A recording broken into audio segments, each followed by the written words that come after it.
Hi everyone, Stepan here. I'm gonna continue covering the games from the first Croatian league. In round 3 I faced an opponent about 200 points higher rated, and I've been preparing for his French for a couple of days actually. And I found some deviations I could go for to exit the mainline theory and try to get him out of his comfort zone. Now, he always plays the French, so there was no way... well, I really didn't believe there was a chance for him not to play it. So, okay, e4, e6. He does play the French. d4, d5, Tarrasch, knight d2, knight f6. e5, knight fd7. This is all mainline theory. If you want to learn this, look at my video on the Tarrasch French. c3, knight c6, knight e2, cd, cd, and pawn to f6. This is the absolute main line of the Tarrasch French. ef6 has to be played, knight f6, now knight f3. And here he starts with bishop to d6. That is the best move. What's the point of bishop to d6? Well, the idea behind bishop d6 is when white plays his most natural move, which is to castle kingside, black continues queen to c7, which means that this bishop cannot be developed to f4. And the whole idea of this defense for black is to push through the center with e5, have a sort of IQP position with his knight on e4, and basically destroy me on this diagonal. Maybe sacrifice a rook on f3, sacrifice an exchange on f3, and try to get a huge kingside attack. So you can see if black had castled already, if the knight wasn't on f6 but on e4, then rook f3, gf3, bishop h2, king h1, it's all coming together nicely. But after bishop to d6, there's a move which white could play to prevent that. And it's a rare move, but very tricky. And that's bishop to f4. And that's suboptimal. It's slightly worse than castles, but the whole idea is not to allow this, this queen c7 move. And there are two main ways to play here. You can play queen a5 check, and after queen a5 check, queen to d2, you can take on d2. And then after king takes to d2, the position should be probably equal. Bishop takes f4, knight f4, black castles. You play rook he1, which should be okay. Knight e2 should be the best move, but now after rook he1, which I would have played, knight e4, bishop e4, he doesn't take on e4, he takes on f4, and bishop to d3. Takes, you don't play knight takes, you play king e3, and after knight f3, king f4, knight e1, rook e1. It should be okay for both sides. White is a pawn down for the moment, but it's really hard to keep that pawn for black. The other idea after bishop f4 is to exchange on f4. And after knight f4, black castles. White castles, and now the knight jumps into e4, and you have transposed to one of the main lines again of the Tarrasch without this idea with queen to c7, which is something I would like to achieve. Here white continues queen c1, the knight goes to g5, you exchange. And again, this is the absolute main line. Here I would have gone for the tricky piece sacrifice with bishop h7, and after king h7, knight e6, queen f5, knight f8, blah blah blah. Okay, but after bishop f4, my opponent played queen a5, which I'd expected, but after queen d2 he played bishop b4. And bishop b4 is definitely not as good as queen takes d2. Of course, I play knight c3. My knight wants to be on c3 if there's no bishop on d6. And after castles, he continues knight e4. I should mention that after bishop f4, he had a long thing. He thought for about 20 minutes. So he did not know the position. I did manage to achieve exactly what I wanted out of the opening. Here I had a long think, and 3 moves down my calculation, I failed to spot one opportunity for black, which made my position much worse. There are 2 options here, and I did see both. I did consider both. The most obvious one is bishop e4. And after that the knight moves. The less obvious one and the much better one is queen to e3. Now this gives black the option to win a pawn, and that much is clear. taking that pawn is dangerous. How dangerous, I could not assess during the game, which is why I didn't play queen e3. Let's have a look at this. So bishop takes, b takes, let's say knight takes, which should be best. Yeah, okay, knight takes, and now the idea is bishop to d6, you dislodge the rook, and then you play knight e5. Now, this really should be taken. I don't think there's a better option, and now after bishop e5, the rook has to retreat. I mean, have a look at these bishops. This one is absolutely dead. e5 is never happening. Even if the bishop did come out to a6, that's still fine. This should be a huge attack. In my mind, though, it was unclear. I didn't know what was going on. I didn't want to give up material. Maybe he takes on a2, which is absurd. He cannot take on a2. So I went for the more obvious option of not giving up a pawn, and I took on e4. And after d takes e4, here's the issue. I was calculating two moves, knight g5 and knight e5. Knight e5 leads to complications after rook d4. After knight d4, rook f4. So let me show you that. After knight e5, he can take on d4. And after queen takes d4, he can simply exchange on c3 or just take on f4 straight away. So for example, takes on c3, b takes c3, rook takes f4. And again, I have given up a pawn. I have a good knight on e5. His bishop is still bad on c8. I have activity, and my knight is good. On e5, I can play probably rook f to d1, and the best I could see for him is queen d5, which if I take it, his pawn structure is improved, but my knight is still fine. It's still not clear how he can deal with it easily.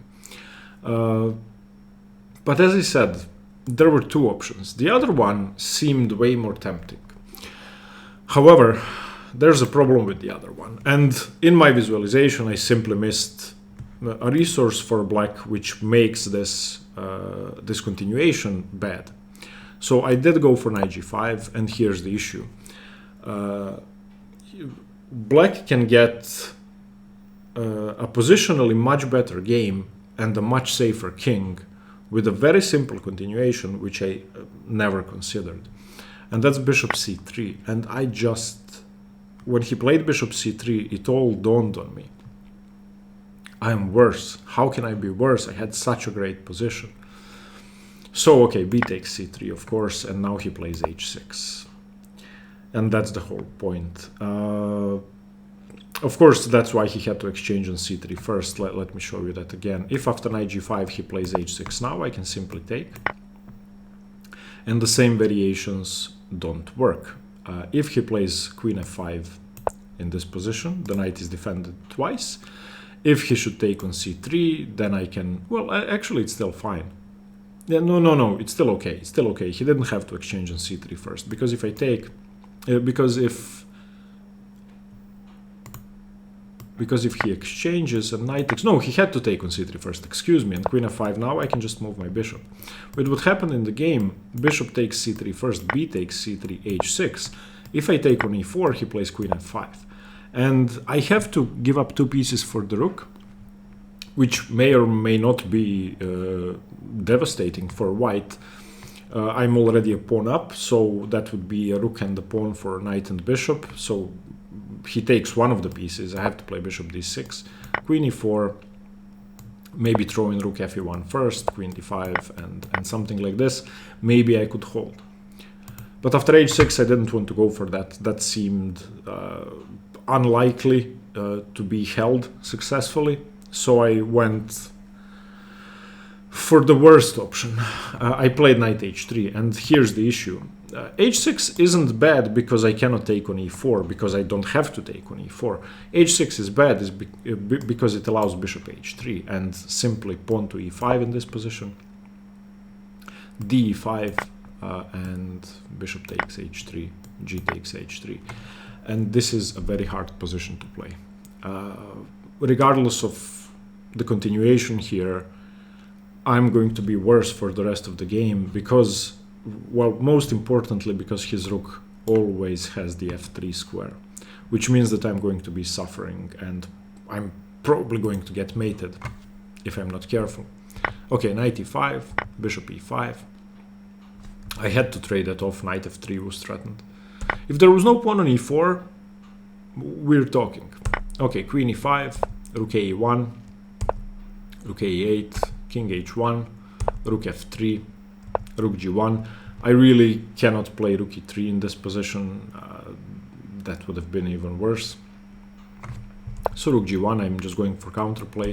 Rook h3, rook g3, rook h5, rook eg1, rook e7, but he is just holding everything. I'm a pawn down with the worst king. Queen h6 is not a threat, rook g7 is not a threat. He needs time to win this, but he should win it 99% of the time. Rook to g2, I wanted to defend h2, and if he threatens to come back to the first rank, then I can go back, rook f7. Queen e3, I need to blockade the e3 pawn and stop rook f3. In this position, maybe I can also get away with f3. If I can play f3, then the center sort of opens up, even though it's only one pawn. b6, very safe. Yeah, I gave up on f3 in this position because I don't think I can get away with it, so I played queen back to d2, preventing rook d7, king h7, queen e2, rook hf5, rook e3, I need to blockade, and I need to defend, rook f4, queen c2, maybe f3 now, king h8, he just gets away from it, which is a good idea. King g1, defending f2 with my king, queen d5, threatening to trade queens after rook d7, rook e2, rook d7, rook g3, I decided to allow that because that would relieve some of the pressure, and if the queens are traded in this position, he would not have time to defend e4, and then maybe with 2 against 2 on the king side and 2 against 1 for him on the queen side, I can hold that, even though that's far from certain. Queen c4, rook d2, rook df7 declines the rook trade, of course, rook e2, b5, a3, I need to prevent b4, rook d7, rook d2, rook f7, rook e2.